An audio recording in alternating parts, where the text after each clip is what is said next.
science does show that it really helps reduce our cortisol levels. So there's a lot of studies as well on earthing and sleep. And one of the ways it's able to help us sleep better is through that lowering of our cortisol levels and the harmonizing of our circadian rhythms.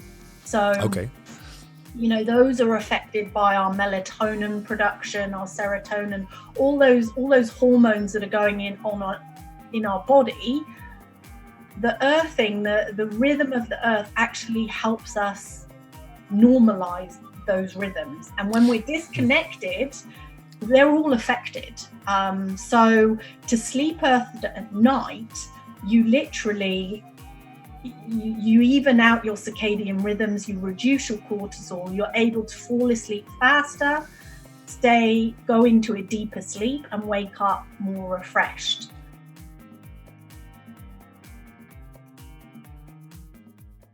Thank you so much for joining us today on the show. I have Laura Graham with me today from Earthing Oz, and we will talk about a fascinating topic that has only come onto the radar probably in the last decade or so, but has been used for millennia by people to heal themselves and to have an amazing health. And it's fairly simple in the principle, but I'll leave that up to Laura to explain. She's the absolute expert in this field. So welcome on the show, Laura. Thank you. Thanks for having me. Great to be here to talk to you today. Brilliant. About the Earth's healing power and the difference that it can make in our daily lives. So Laura, do tell me about it. So it's called earthing, yes? That's sort of like the most common term that people use to describe this phenomenon? Yeah, so you'll hear people talk about it as earthing or perhaps grounding. And really, it's a simple thing. It's basically that the Earth's surface has potent pain-killing, anti-inflammatory, antioxidant, and even stress-reducing properties. So amazing. It's Mother Nature, and it's how it's been designed to help us as life stay in harmony with the Earth. So pretty much the way it works is the Earth is like a gigantic battery circulating the sun, and pulsating throughout the surface of the Earth are this limitless reservoir of electrons. The electrons are constantly replenished through the sun, lightning, and our molten core, and they all vibrate at different frequencies and basically give our landmass this kind of subtle negative charge. And electrical beings, when we're in bare skin contact with the Earth, those electrons are able to flow into our bodies. And so that keeps our bioelectrical mechanism, I guess, in balance. And it gives us almost a nutrient that we can't really do without. And all living animals, plants are in constant electrical stability with the Earth. But we as humans have probably disconnected from the Earth over the last couple of decades. So how would we have disconnected from Earth, and what has changed to how we lived before that time? Yeah, so if you think about it, anyone that's listening, how much time you actually spend connected to the Earth, i.e. barefoot walking outside. Ideally we need to do 30 to 40 minutes of earthing to start to get that benefit. And although you might pop out in your garden barefoot or do so, we don't really go out for a long walk barefoot unless we go to the beach, which we're blessed with in Australia. But, we used to spend a lot more time sleeping on the ground, using animal hides for footwear and for bedding. Now we all wear synthetic. Our shoes are made of rubber and synthetic material that shield us from that energy of the Earth. We all tend to work in high-rise buildings, or our daily lives are busy, and pretty much we have a disconnection with the Earth. Right. So unless we make time to kind of garden, just be barefoot, or really, spend time in the water, in the sea, in the beach, we're just not getting enough time earthing as we used to. For generations, it was just a natural thing that people did. And we've kind of lost those electrical roots. And some of the science has shown that this has added to the chronic illness that's out there, certainly in terms of some autoimmune issues in the bodies. Right. So not only are there certain benefits that you mentioned before that are really, really obvious and quite staggering, all the different things that you said you can gain when you actually use where you connect to the earth, but there are also other things that happen if you don't connect. So that's quite a bold statement. So how do we actually really know that that's what's going on, and it has nothing to do with other things? Like we heard recently, we had John Bombas on our show, and he mentioned that there's a lot to be said about mineral deficiency and so on, and his part was more like because of the food certain things happen. So you're saying also because we are disconnected to earth certain things happen, but how do we know that that's really so? Well, the earthing concept has been around for about 15 to 20 years now. It was pioneered by Clint Ober, and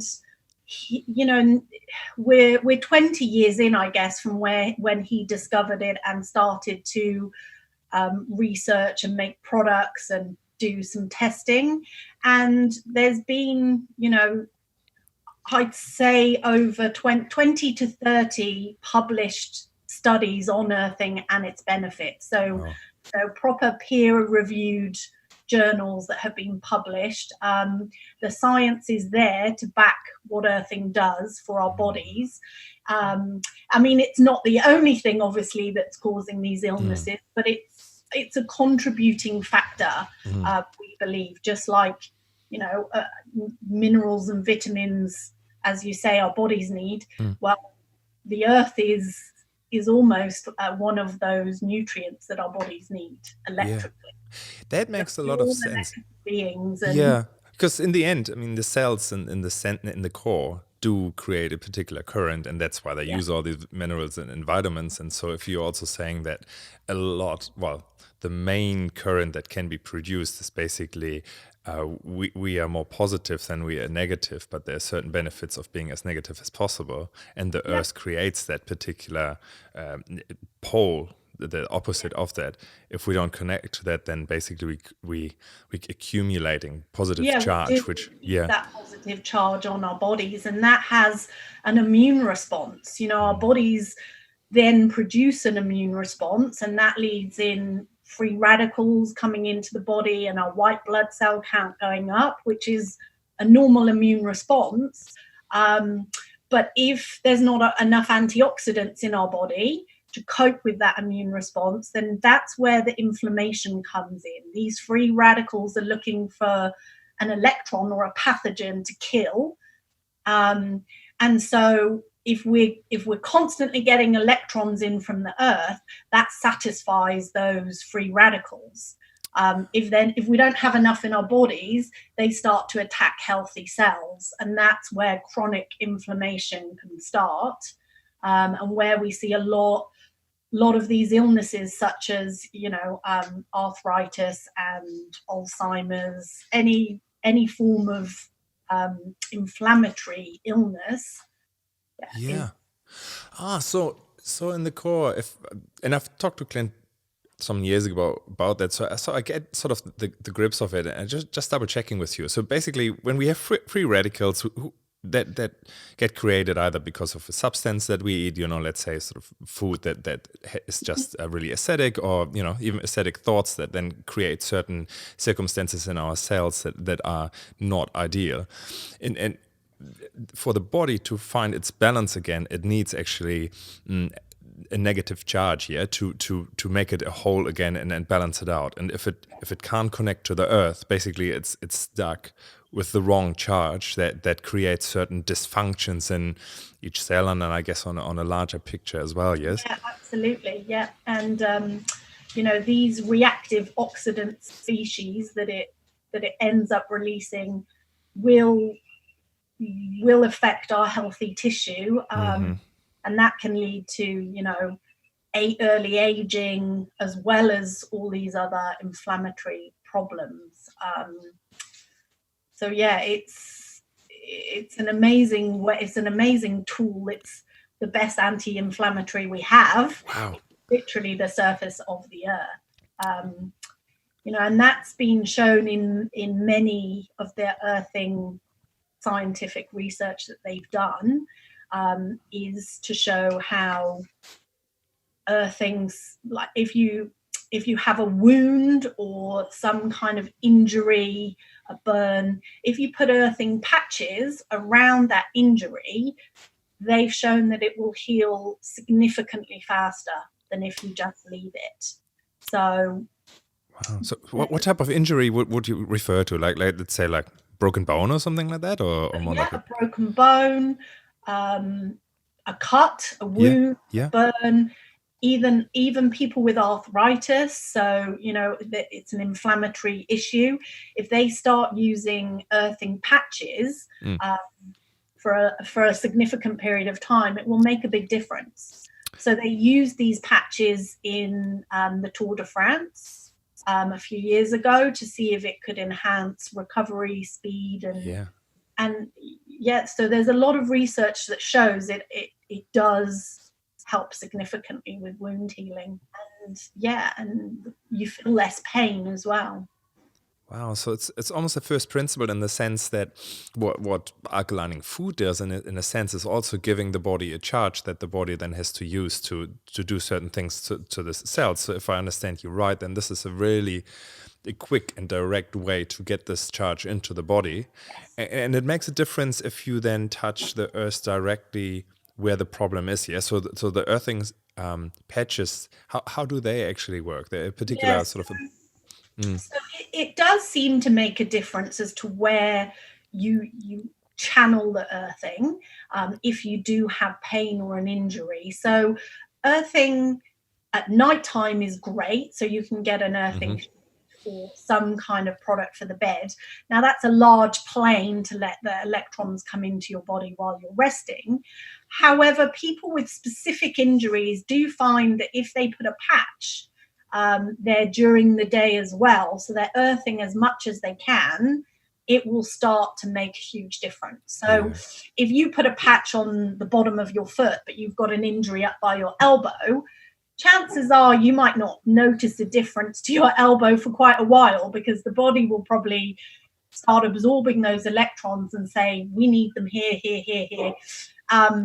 Whereas if you pinpoint the elbow and the electrons are going directly there, it can make a big difference. So, so the way that you have taken that actually and make a, you know, find appliances or find solutions that work particularly well for people is not just suggesting to people to go barefoot at the beach or just wear no shoes for a while or lie on the grass for hours on end. You actually found a more sort of modern solution to make sure that people do get the charge into their body that they need to heal, right? Do you want to talk a little bit about the different things that you came up with your team and with Clint to really bring it to the right place in the body and in our lifestyle that we live today? Yeah, so the earthing products have been designed for exactly that reason, that, you know, we may get to do some natural earthing, but probably not enough to combat what we're exposed to in our daily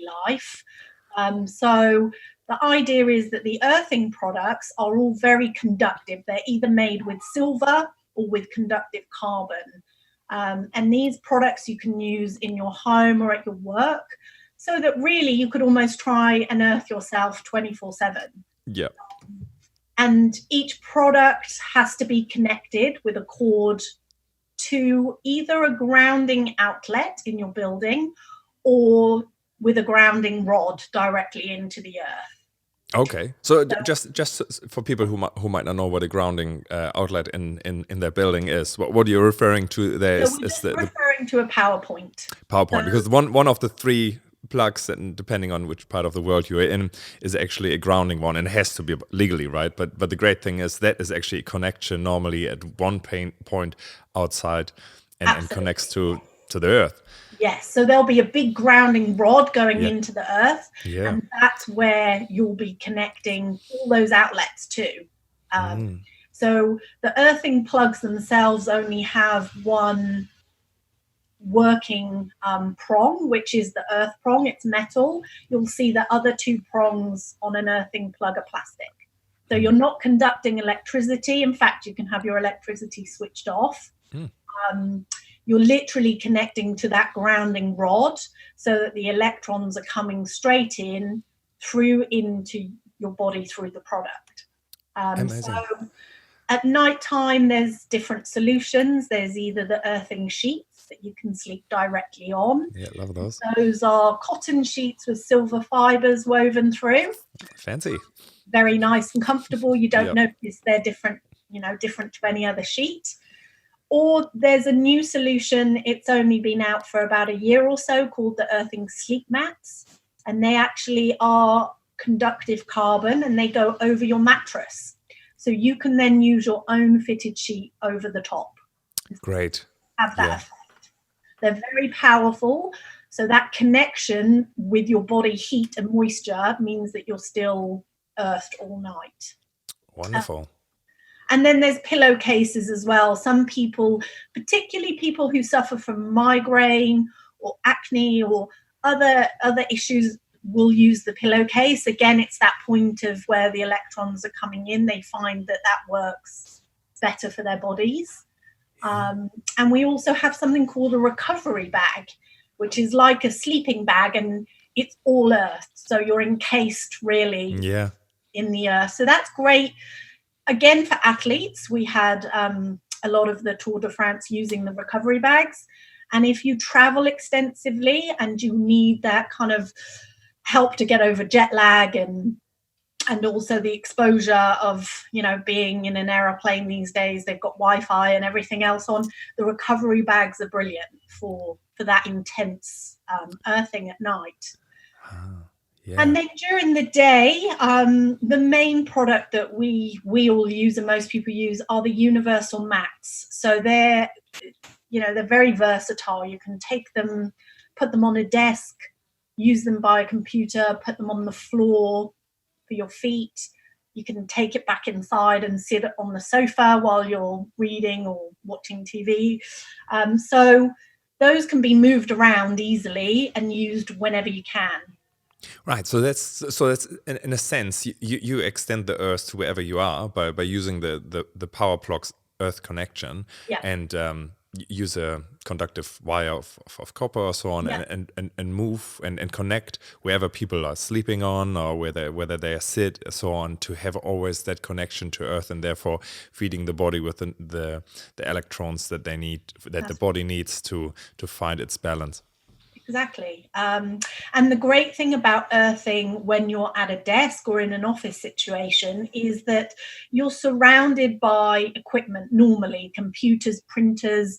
There's a lot of ambient voltage around you. And again, as we talked, that puts a very large positive charge on your body. We as humans are actually really conductive. We have a lot of water in us. So not grounded, we are an antenna. That charge is attracted to our bodies and will sit on our bodies. Right. I think in electric terms, we're sort of like, I think they call it a capacitator. So we, because we have so much water in it, water can easily hold a charge, right? So that means in a sense that we have the capability to have a positive charge to start with. So it's just by design that means, well, both, we absorb the negative, but also if it's around us. And I think what you mean by ambient voltage then would be, you're just exposed to a positive field that actually gets almost like absorbed by us, like an antenna would. Measure your body voltage in an office situation.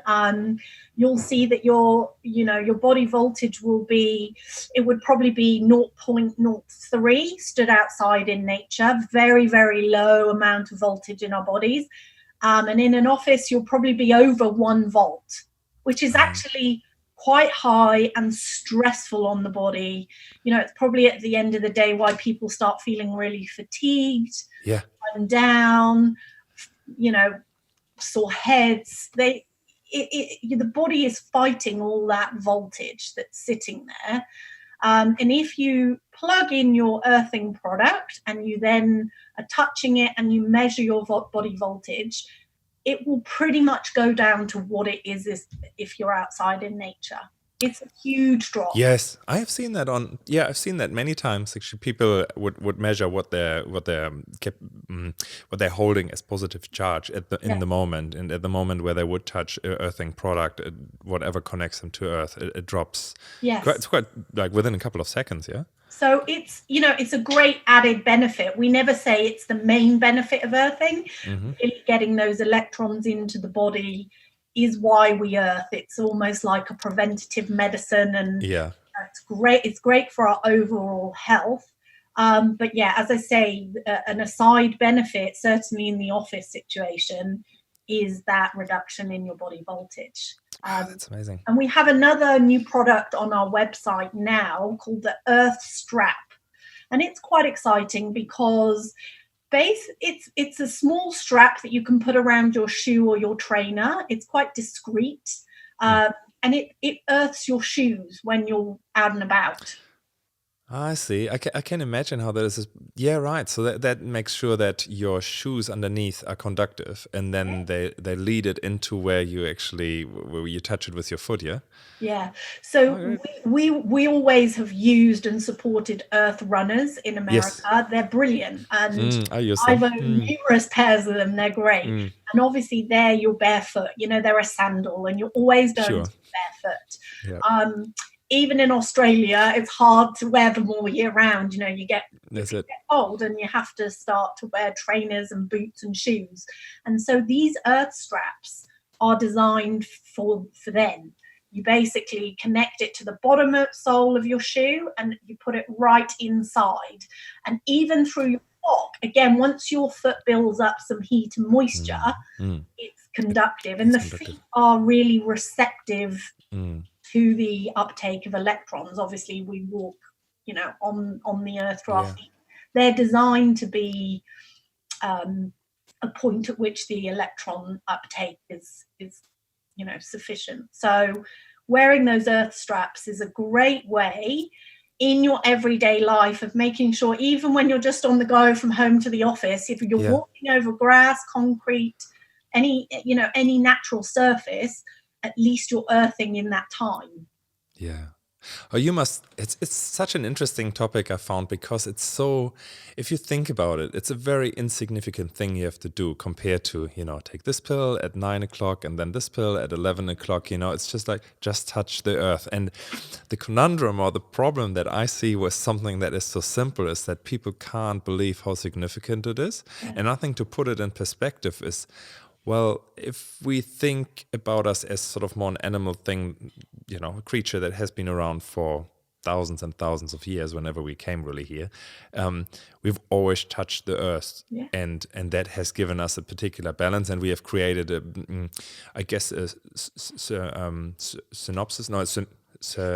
synergy with the earth that we really rely on. It's just like, this is almost part of it. This is part of our environment, is that we always have this big negative pole for us. So I think we as a species have never developed that mechanism with us in ourselves. Like, there was never a need for it, because there were never sneakers around that were made out of non-conductive plastics or what have you, right? Yeah. So even though it's a very minor comment, almost like, well, you have to walk bare feet or you have to touch the earth, when you put it in perspective of, this is completely electronically different to how we used to live, and it used to be the absolute normal for us. Plus, our whole mechanisms inside is, first of all, electronical, which means actually that's the absolute baseline of what we need to actually function, is that our electronics in the right balance. And people would say, well, you need supplements and you need food and so all the rest of it. At the end of the day, it's pulled apart and the charge is used that you have in all of these supplements. Then I think it's slowly, for me at least, trickles in and said, okay, this is absolutely significant, as simple as it is. Yeah. No, it's so true. And sometimes we talk to people and they'll say it can't be that simple, Yes. that it really isn't going to make that much difference. Mm-hmm. But people are surprised, even if they just start without the earthing products, but just go back to spending time in nature. We all feel good when we're at the beach or when we're outside. And science does show that it really helps reduce our cortisol levels. So there's a lot of studies as well on earthing and sleep. And one of the ways it's able to help us sleep better is through that lowering of our cortisol levels and the harmonizing of our circadian rhythms. So those are affected by our melatonin production, our serotonin, all those hormones that are going in our body. The earthing, the rhythm of the earth actually helps us normalize those rhythms. And when we're disconnected, they're all affected. So to sleep earthed at night, you literally you even out your circadian rhythms, you reduce your cortisol, you're able to fall asleep faster, go into a deeper sleep and wake up more refreshed. And they've done quite a few studies on that, blind studies. So they get a group of people and give half of them earthing sheets that are properly grounded, and half earthing sheets but they're not grounded, they don't know, the cords wouldn't be conductive. And then they've tested the results of the grounded versus the ungrounded, and it's quite amazing. I mean, pretty much I think it's 95% of those that slept grounded reported better sleep, less pain, waking up feeling more refreshed. And the ungrounded as well, it's not just a placebo effect, because they didn't report the same, there was a small percentage that said they felt better. Yes. But in general, it's like 10% rather than 5%. So that's impressive. Yeah. The studies really do show it makes a difference to your bodily functioning. Yeah. You mentioned three things that I just want to hum a little bit, because they might be basics for some people, but for me, I sometimes struggle to grasp that concept again. Circadian rhythm. What would that refer to exactly? So that's really our day-night hormones. So during the day, our body is designed to produce more cortisol and more hormones to keep us awake and alive, and to get through our day. And the body is designed that way with the sunlight. And then through the night, our circadian rhythm drops, and that's to help us fall asleep and rest and stay in that deep sleep. And unfortunately, with our lifestyles and toxins and everything else we're exposed to, and stress, lots of people are stressed. I would say number one. Stress is, it goes hand in hand with cortisol. So as soon as those levels go up in the evening, then if the melatonin's not there to kind of put your body into that sleepy mode, and that's affected by devices. If you're watching smart devices, TVs, looking at phones, all of that as well affects your melatonin. Right. So you're saying that so the cortisol has to drop for us actually to fall asleep. So it's good to have that, and the melatonin has to go up. And at the moment where we are exposed to certain charge, we at that moment we create or we keep our cortisol level for whatever reason the body keeps it up, and that prevents us to actually have a easy fall asleep. Yeah, and so the earthing has been shown to normalize out those cortisol levels and your circadian rhythms, as it would if you just spent more time connected to the earth. That would naturally happen. That's the ebb and flow of the earth would help those rhythms stay in balance. But the disconnection means that our rhythms are out of sync. That makes sense. And it is obvious, I think, when you go camping and you sleep actually outside and it gets dark at that moment, there's, especially if you are outside the whole time as it gets darker, there's just something that happens in the body, and there's just the tiredness comes automatically, and before you know it, you say, oh, I'm wanting to go to bed, and then looking at the clock, oh, this is only 7 o'clock or 8 o'clock, so it's quite early. But the reason for that is that the whole environment has changed slowly, shape and taking that with us, taking us with its rhythm. One thing that I just want to check on, that when you say the earthly rhythms, I understand you mean certainly light rhythm, but I think there's more to it that you meant when you talked about pulsating and things like that. So the negative field has also a rhythm to it? Yes, so the Earth has a frequency. A lot of people refer to it as the Schumann resonance of the Wow, that's a good one. And so, the Earth is a living, it's living really, and it's got its own vibration and its own frequency. And our bodies have grown to be connected to that, to understand and need that frequency, and to want to vibrate at that frequency along with the Earth.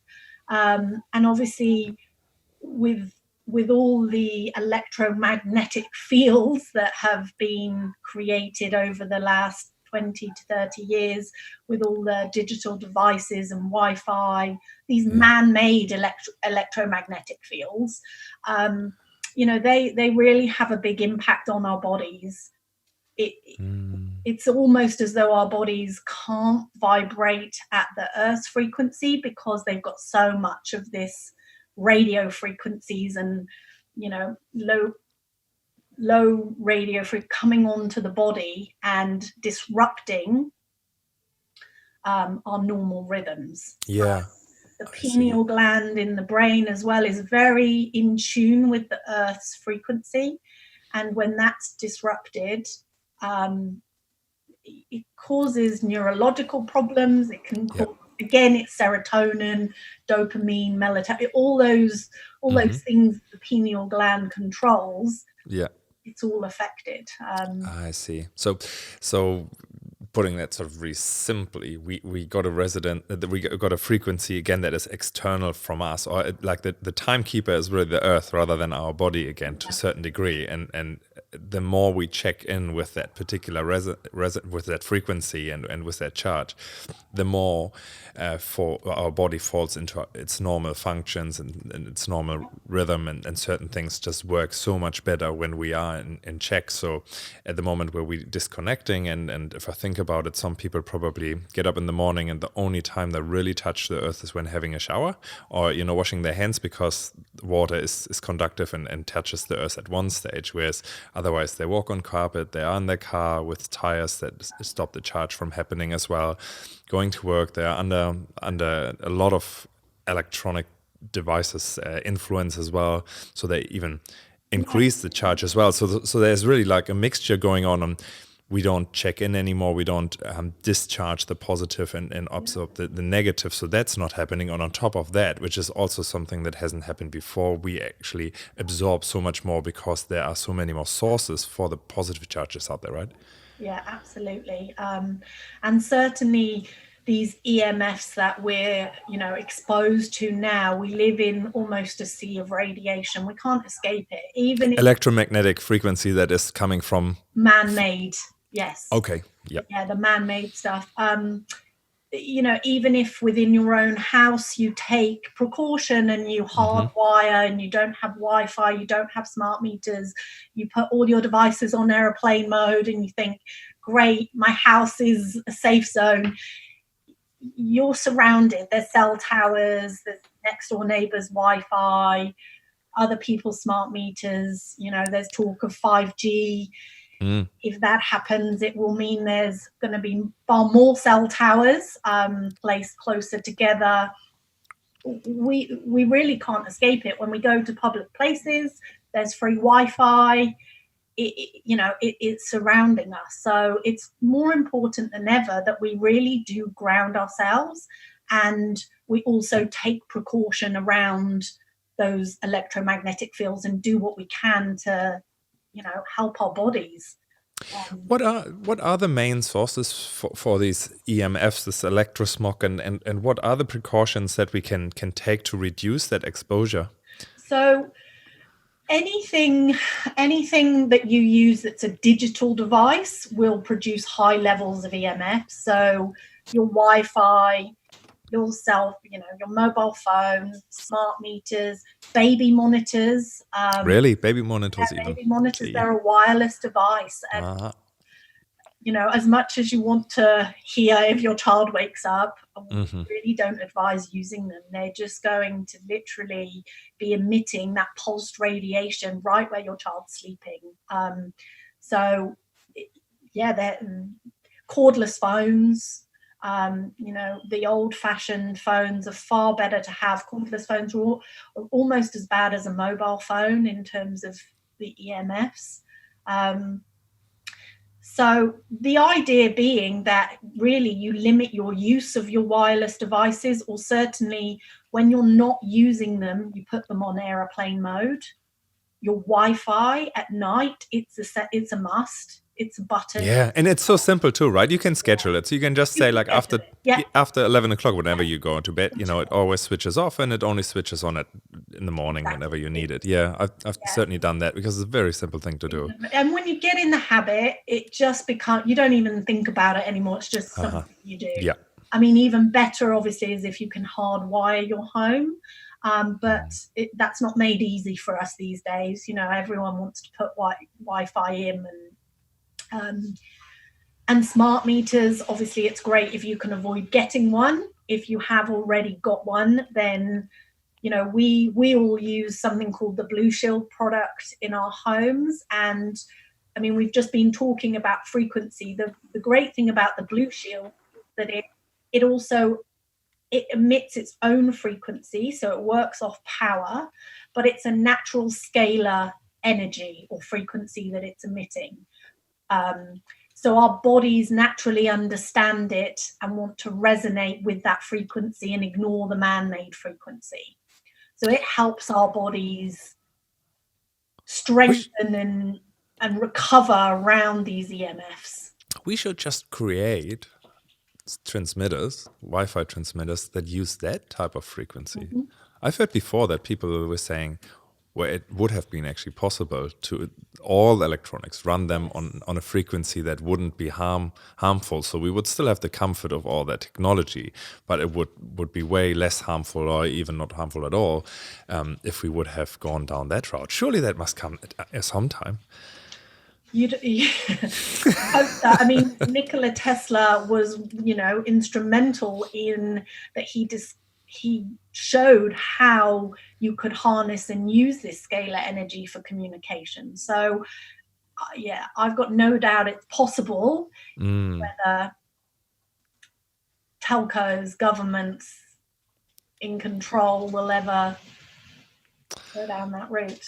Well, let's hope they are more fluent than they seem maybe from the outside sometimes, because, if the right person gets into power, that's always what I say. If we would put someone on the board of Monsanto that actually has the organics in mind, then we have an amazing, huge vehicle that we could use to do the right thing, right? So it's, so it's really about the leadership somehow, but I definitely agree. It is a problem at the moment that people want to just also, not going into conspiracy theory even. It's also just about what's convenient right now and what's actually in people's mind possible. So, just talking slightly different topic, in the US you have 110 volt. There are many downsides of 110 volt. And so it's not even that people, have a really objective to use 220, 240, just for argument's sake. But it still doesn't happen because it's such a big change. Okay. So I think as evidence comes more and more out that EMF is really not a good idea and there needs to be a smarter way of using these types of man-made electronics. Who knows? Yeah. Maybe we will get to a point. There's certainly the research out there to show that it's harmful. Perfect. So, there's, I think only a couple of years ago, 200 scientists, independent scientists, got together and appealed the United Nations to say, please, can we have stricter guidelines? Some countries have actually done something about this. So France in 2015 completely banned Wi-Fi in nurseries and schools, which was, right, because there will be a correlation between developing humans, young humans and babies, and exposure to that compared to an adult who has already developed and is flourishing and all of that and thriving, and then just gets hammered and therefore maybe compromised a little bit, but at least it's already developed. Whereas like when you talk about schools and nurseries, different story. Vulnerable, pregnant women, children, especially children, and I mean, it is scary that schools have Wi-Fi and have these enormous, powerful Wi-Fi routers in classrooms sometimes. The first step should be to hardwire, if they need to use the internet, hardwire the classrooms. It's not hard to do. And so other countries, France, Sweden, Israel, they are all taking steps along those lines to measure the amount of exposure in schools and reduce it. And their guidelines are 1,000 times less than our, like we really in Australia just are not there. We're not taking those precautions that other countries around the world are. So before we even move on to other communications, it would just be nice to take on board some of this research and say, well, it's not been proven safe. So that's it. And that's the great approach that we really should take. Is it safe rather than is it harmful, right? Because the results might take a while to come out. And a lot of the studies that are funded by telcos, they actually do a short time frame. They'll do a study over 5 or 6 years, and with this type of electromagnetic radiation, it's more over the long term. It's 10 years plus that the health impacts start to really show themselves. So we need more studies that are done over the longer term. And for our kids who have been brought up with only this technology, it's quite worrying as to you paint quite an interesting picture for the future. And I guess when we go into 5G, which is certainly a topic at the moment in Down Under and actually around the world, isn't it? You probably have talked a lot about this in the past, eh? Why is 5G so much worse than 3G, which is around at the moment, or 4G? What's the huge difference? Because it's just a number, or? It's the wave that they're going to be using. So it needs cell towers basically closer together to be able to transmit that wave. So, we now have the odd cell tower, however far apart. With 5G, it might be a case of we have to have cell towers on every corner of every road. Oh, really? So the technology, I mean, the benefit to society, we would probably say is it's way faster, so we can have better video conferencing and we can do all sorts of things at the same time because the connection to the internet is so much stronger, right? But on the downside is, one, you need a vast infrastructure because these waves can't travel as far. Absolutely. But I gather... And they're far more powerful, they're on... Right, so the field is really strong of positive electrons, right? Absolutely, yeah. So they're going to be in a bandwidth of 6 gigahertz up to, who knows, 100. It's unprecedented. We've never been exposed to that. Humans never been exposed to that over a long period of time. We don't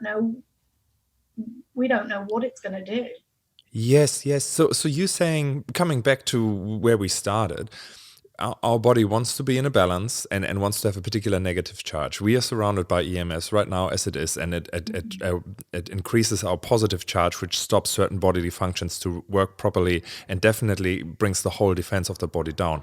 If we go then to 5G creates a way stronger field and a particular frequency, but at the end it means that we have a higher charge in our body because of these towers being around us and being so much closer and more of them, yeah?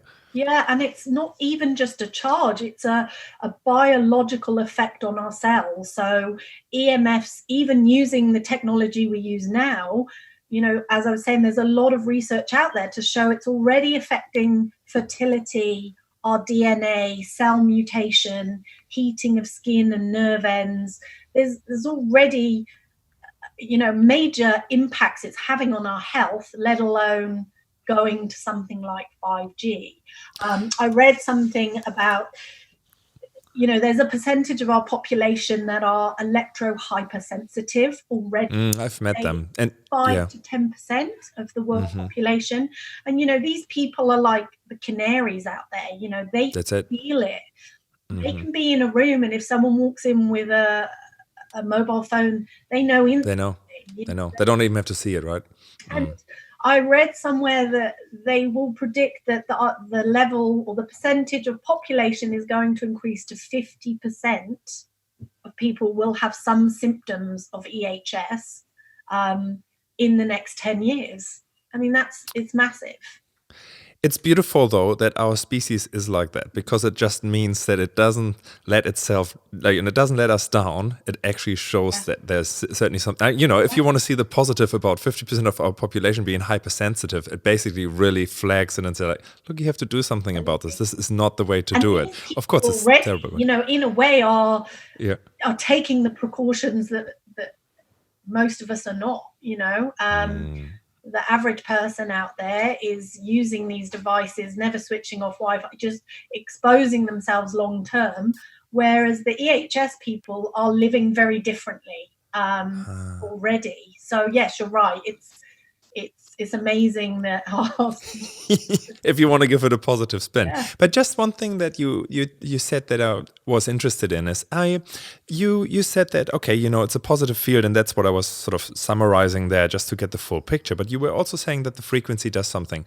Is that different to grounding and earthing, or is that related to the same thing? Is the frequency that is around us, does it do something else to our cells than what the charge around us does? That's the scientific research is showing that it actually does. Those fields, those electromagnetic fields are being absorbed into our bodies and are damaging our biological cells, our functioning inside. So it's not just about a charge, it's about it's disrupting our cells, and our cells are holding in toxins and not getting, nutrients aren't flowing even when we're putting them in our bodies because of the effects of electromagnetic radiation. They've shown that it can permeate the blood-brain barrier and open up these calcium gates.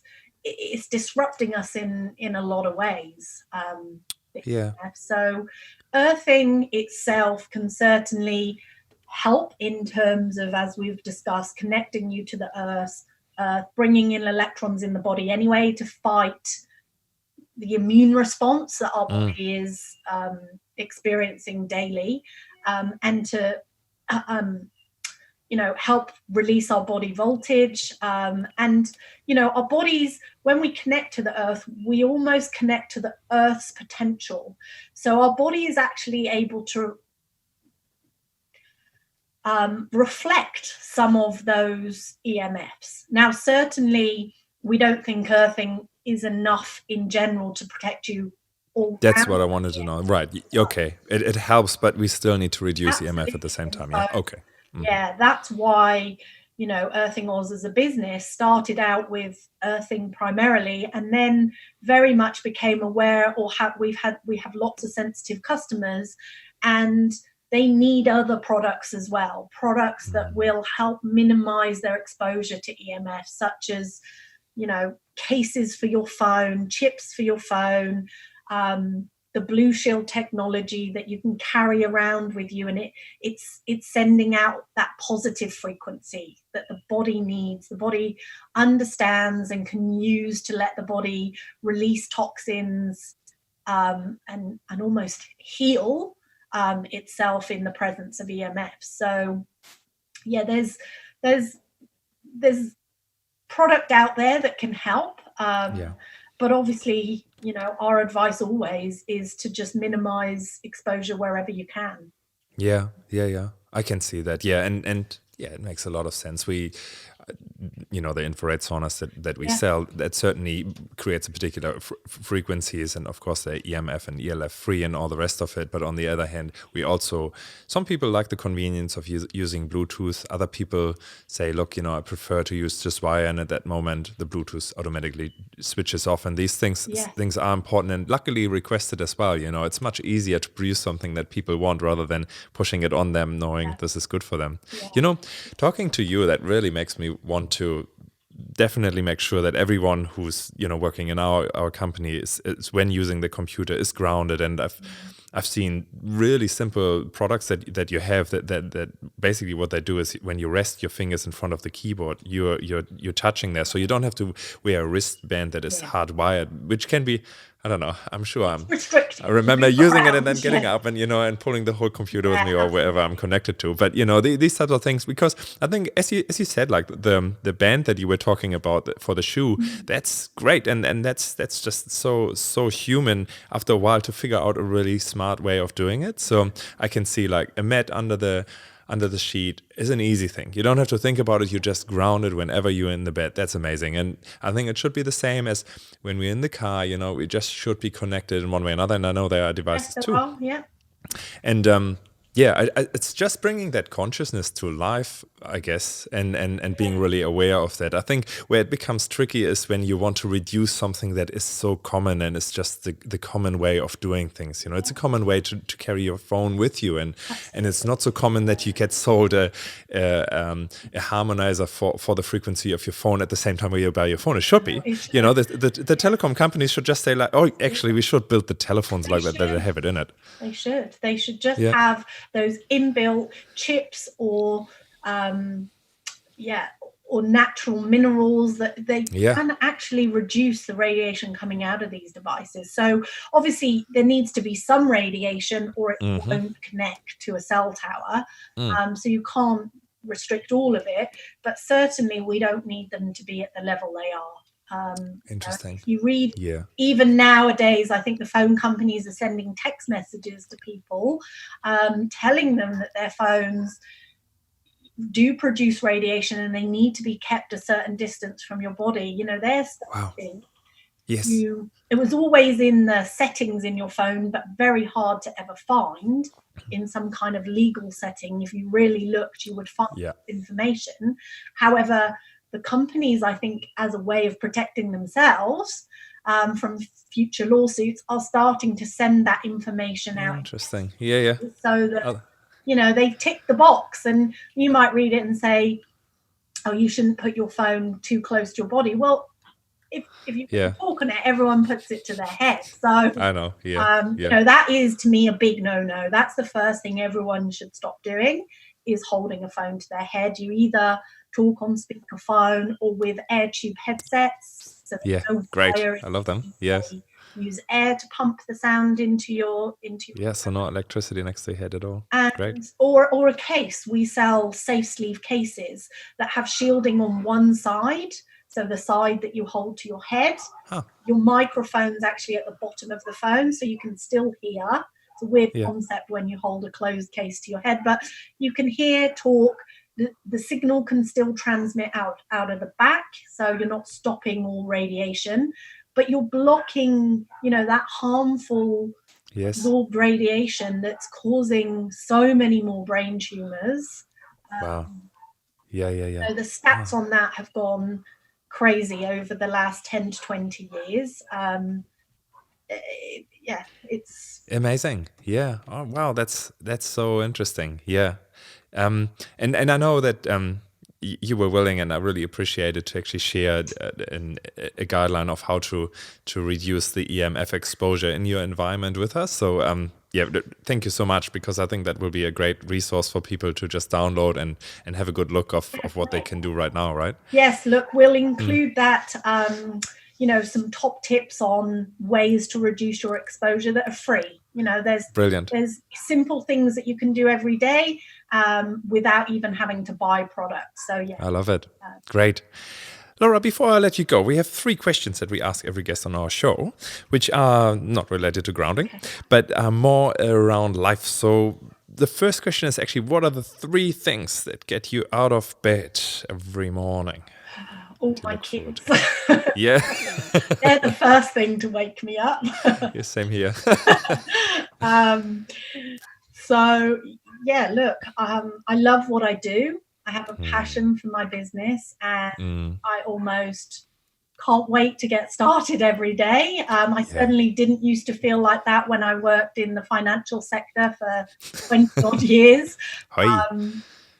So it's a great feeling to be doing something that's helping people, and that certainly helps get me out of bed.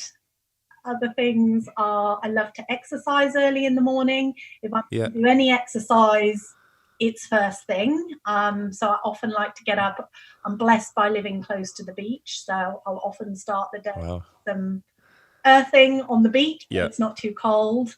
Wonderful. There's nothing better. And I think that was 3, wasn't it? So the second question then would be sort of, what's your favorite thing to do? And I'm sure there's more than one thing anyway, and it sounds like it is sort of like the exercising at the beach. But what is your favorite thing? It is spending time with family in nature. I love to do. That's a great combo. The combo of, we live very close to a beautiful dam, so it's great to go on nature walks down there with the kids.